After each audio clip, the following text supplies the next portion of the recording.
So this is the purple parking lot, scribbled area for Pavecon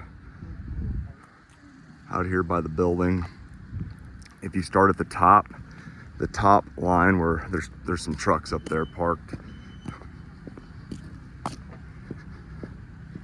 We are rinsing asphalt to get dirt, debris, just all the little stuff washed out. If there's equipment here when you show up, then you'll wash underneath it and around it.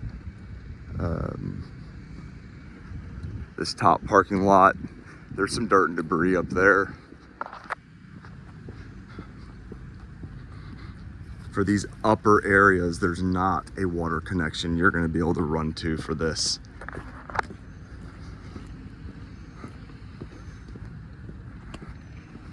So for up here,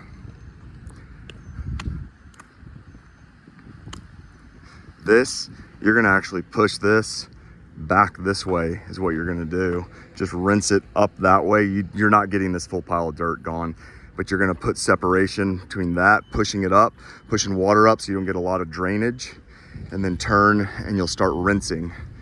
You'll rinse this parking lot down,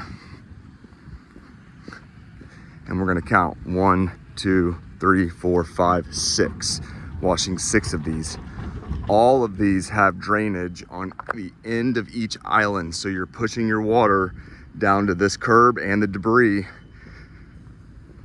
rinsing it down into the drain there.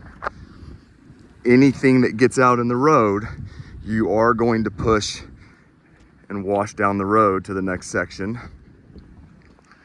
And then you'll come down, you'll start the next section here. You'll rinse around. Hopefully they have this clear. If they don't, you're rinsing around it. Same thing here, pushing it down to the drain, rinsing it in. Any residual debris that bleeds over, push it down. There's a wash water and rainwater ditch down this curb a little ways, but everything flows this direction for the most part. And that big pile of dirt, they're gonna have moved at some point. If you get here and it's still there for some reason on your shift, then you would, if you were gonna wash this section next, then you will get down and you will go to the next section that's clear and wash that down. So you're gonna do 1, 2, we're in the 3rd, 4, 5, 6 of these is what we're washing the asphalt to prep for them to seal coat.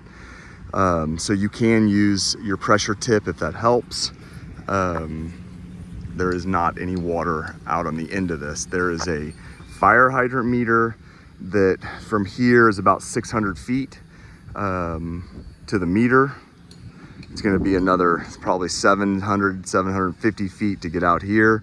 So as we get further down, we'll probably be able to hook up a water hose from there and feed the truck, and then pull out hoses to rinse these lower sections. So these upper sections are what's going to be more challenging. In the areas where there is a lot of debris, you are going to pull out your broom and shovel, and you are going to sweep that area and these areas and get as much up as you can before you start your washing, because once that turns to mud, it's going to be a lot harder to push, especially when we're limited on water on these upper sections.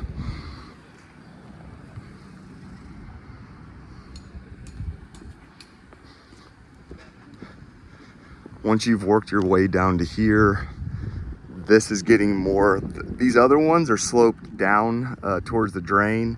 When you get more in like the 3rd and 4th down, it's starting to slope more towards the drive.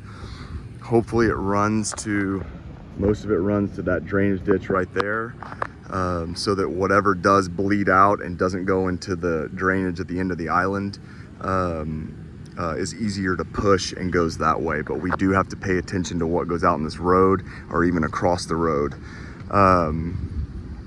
They've already seal coated the other side of the parking lot, so if some of it gets into there, that's a mild dilution. It's not a deep clean. What's being seal coated starting Monday morning of this next week is this drive right here, this drive right here, and all of these parking spaces. This is all going to be closed off. So if you have to move cones to get into a place, then you can move them and just put them back when you're done and you leave. This is probably one of the worst areas. This is where I'm saying make sure you sweep very well and shovel all of this. And I don't know where you're gonna put it.